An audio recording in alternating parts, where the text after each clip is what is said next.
বাড়িতে যখন ফুচকা বানাই পার্ট 2। ঝাল ঝাল ফুচকা খাবো, আলুটাও একদম ঝাল ঝাল করে মাখা কমপ্লিট। টক জলটাও একদম সেরা বানিয়েছি গন্ধরাজ লেবু দিয়ে। ব্যাস সবকিছু কমপ্লিট, এবার ফুচকাগুলো খাওয়া স্টার্ট করি। সব ফুচকা আমি একা খাবো, কাউকে দেবো না, আমার ভাই বোনগুলোকেও দেবো না। বদমাশগুলো আমাকে ফুচকা বানাতে একটু হেল্প করেনি, যদি বিক্রির মতো চাই একটা দুটো দিয়ে দেবো, বাকি সব আমি খাবো।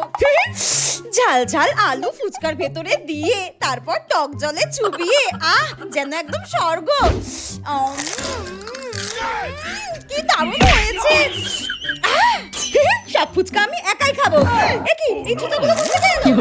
গলা নেই করে ফুচকাগুলো খেতেই আছে। এই রাগ বলছি, রাগ। আরে আনিস না, আমার সব ফুচকাগুলো শেষ করে দিল রে। তাহলে এখন আমি কি খাবো? তোরা ভাই বোন নস, তোরা ভাই বোনের নামে শত্রু।